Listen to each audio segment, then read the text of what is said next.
If you are the type of photographer that loves to shoot outdoors, there will be some terms that you have almost certainly heard of. The sunny 16 rule perhaps, rule of thirds almost certainly. Maybe you've even submitted to peer or marketing pressure and upgraded your equipment and yet still feel a little underwhelmed by the images you are taking. The truth is that these days modern cameras can flatter us. They can make even a novice look great. So how do you, a real-world photographer, get your images to stand out in an ocean of technically competent shots? Photography has always been about rules and techniques. The problem is that most of us only ever apply one rule or technique when creating a shot. That's what everyone else does as well, and it's why your images do not rise to the top. If you've ever watched a good professional photographer at work, you will see him or her combining multiple techniques and rules to create a stunning image. This doesn't happen by accident. Professionals spend years honing the established rules, moulding them to their own ways of working. Sometimes they will even break the rules. Those are the reasons their work stands out. In the modern photographic world, it's actually easy to take good shots. However, to take great shots, you're going to need to up your game. You're going to need to mould those techniques and processes to your own style of photography. One of the most enigmatic and powerful genres of photography is the blue hour. That beautiful time just after the sunset when the sky turns inky blue. It's pretty easy to take a decent blue hour shot. Stick your camera on auto and let the computers do the work. However, with knowledge and skill, your images can look more like this. I created this image using my own procedures and techniques. I call the process shooting the blues.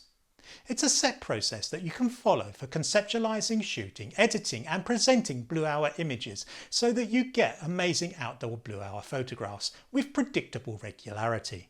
Blue hour images that stand out in a crowd. My name's Jason Rowe. I'm a full-time professional travel photographer and photography tutor for light stalking, where I have helped thousands of people with their outdoor photography from snapshots to shots that are good enough to hang on walls or even sell through agencies. My tutorials have been shared by Adobe, Canon, Petapixel and Nikon, as well as a ton of others over the years. My photographs have been used by Virgin, Etihad and National Geographic amongst others. I've even been featured by Digital Photographer magazine, the UK's premier printed photographic publication. Now, probably like you, I've worked to all the old rules and guidelines a lot over the years, and there's nothing inherently wrong with any particular guideline. I just found that I was getting a lot of average shots. Forgettable. But I loved the blue hour so much that I kept revisiting it. Slowly, over a period of perhaps 10 years, through trial and error, I moulded myself a way to get stunning shots in the twilight. Now maybe you have followed the outdoor photography advice you find online and in a lot of photography books and still come home with a series of bland shots. Maybe you upgraded to a more expensive camera or other gear only to see incremental or even no improvement in the results. Sure, your shots are okay, but they're nothing to write home about. Nobody notices them. You're not getting the likes and shares that your hard work deserves. In the back of your mind, you know your images are not really good enough even to hang on a wall at home, let alone submit to a competition or photo agency. Your shots are okay, but they're not really the images you envisioned taking when you got into outdoor photography. But you're not the only one. There are thousands of photographers just like you, all with the same conflicted feelings. You adore photography. You practice photography whenever you can, yet you're still failing to nail the stunning shots you see from some others. Well, help is at hand. So what does my shooting the blues process bring you that you cannot achieve using the simple rules? Well, the first is much greater control of those blues. When simply shooting, you have very little control over how beautiful that inky sky is going to turn out in your final shot. You may also struggle with the range between the highlights and the dark shadows, giving you a blown out image. With my shooting the blues process, you can overcome those issues and many, many more. Imagine if you could get your shots looking just like this. Your likes and shares would go up for sure.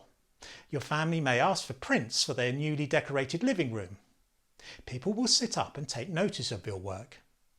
Just think how it would feel to nail a shot like that pretty much every time you went out in the blue hour.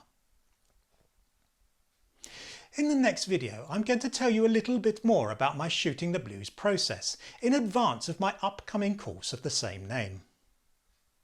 And even better, I'm going to give you a little tip for getting started in blue hour photography, a quick simple way to get effective blue hour shots.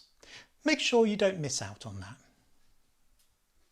If you've ever studied photography, you will know that it's best suited to small groups.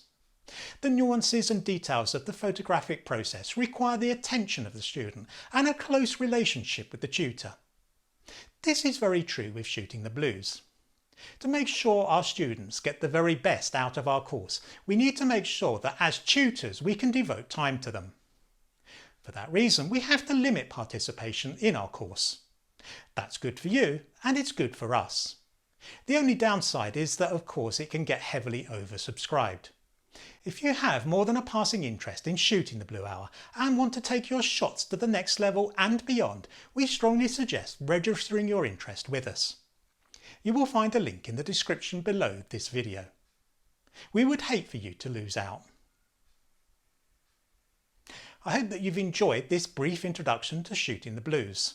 This is the first in a series of videos, each introducing you to new concepts in how to shoot stunning blue hour photographs. In the next video, we will give you a quick and easy tip to get you on your way to blue hour mastery. For now though, my name's Jason Rowe and I look forward to seeing you in the next one.